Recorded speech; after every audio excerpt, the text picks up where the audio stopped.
সাবেক অবৈধ ভুয়া এমপি বিনা ভোটে নির্বাচিত স্বৈরাচারের ফ্যাসিস্ট স্বৈরাচারের পতিত স্বৈরাচার সরকারের দোসর সাবেক এই ভুয়া এমপি আফতাবউদ্দিন সরকারকে ডিমলা উপজেলার কুটিরডাঙ্গার একটি পানি বুড়ি তিস্তা নদীকে খননকে কেন্দ্র করে সেখানে একটি মামলা করা হয়েছিল। সেই মামলাতে অর্থাৎ যে মামলার নাম্বার হচ্ছে জিআর 212/24 ডিমলা থানার মামলা নাম্বার জিআর 212/24।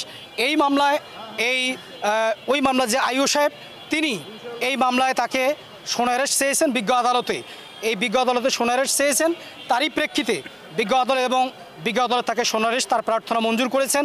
সেই সাথে আসামি পক্ষের যারা লয়ার ছিলেন তারা এই পতিত স্বৈরাচার সরকারের দোসর সাবেক এমপির জামিনের দরখাস্ত করেছিলেন। আমরা সেখানে বিরোধিতা করেছিলাম, যার কারণে বিজ্ঞ আদালত ন্যায় বিচারের স্বার্থে এই আসামি 1 নম্বর সেখানে 72 জন আসামি 74 জন আসামি, এই 74 জনের মধ্যে তিনি এজাহার নামী 1 নম্বর আসামি, তার জামিনের আবেদন নামঞ্জুর করেন, তাকে সিডব্লিউ মূল্যে জেল হাজতে প্রেরণ করেন। এই মামলাটা যদি আমরা একটু প্রেক্ষাপটটা বলতে যাই তাহলে হচ্ছে যে দেখবেন ইনি যখন ভুয়া এমপি ছিলেন তার আগুন খোয়া বাহিনী ডিমলা একটি সশস্ত্র সন্ত্রাসী সংগঠন, যেটাকে গোটা বাংলাদেশের মানুষ ইলেকট্রনিক্স অ্যান্ড প্রেস মিডিয়ায় সারা দেশে যেটা ভাইরাল হয়েছিলেন ডিমলার সে আগুন খোয়া বাহিনী।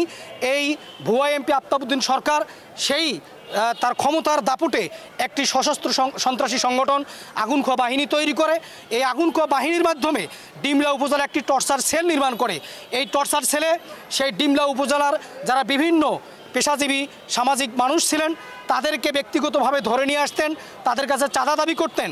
চাঁদা যদি না দেওয়ার ফলে তাদেরকে এই টর্চার সেলে আনে, তাদেরকে নির্মম নির্যাতন করা হয়েছিল। তারই পরিপ্রেক্ষিতে এবং সেই বুড়ি তিস্তার মানুষদের সেই অসংখ্য প্রায় হাজার মানুষ কুটিরডাঙ্গার তারা বসবাসরত মানুষদেরকে এই সাবেক এই ভুয়া এমপি তার নির্দেশে ওই আগুন খোয়া বাহিনীর নির্দেশে তাদের বাড়ি ঘরগুলো জালে পুড়ে ছারখার করে দেওয়া হয়েছিল। আজকে ওখানকার হাজার মানুষ তারা আজকে বসবাস করার মতো তাদের মাথা গুঁজার ঠাঁই নেই।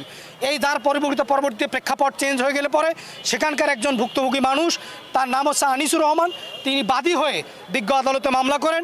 বিজ্ঞ আদালত ন্যায় বিচারের স্বার্থে এই মামলাটি ডিমলা থানার ওসিপিএসকে এফআইআর হিসাবে ট্রিট করার জন্য নির্দেশ দিয়েছিলেন। সেই মামলায় আজকে তাকে আইও সাহেব সোনারেস্টের মাধ্যমে তাকে গ্রেপ্তার চেয়েছেন, তা বিজ্ঞ আদালত তার প্রার্থনা মঞ্জুর করেছেন। Thank you.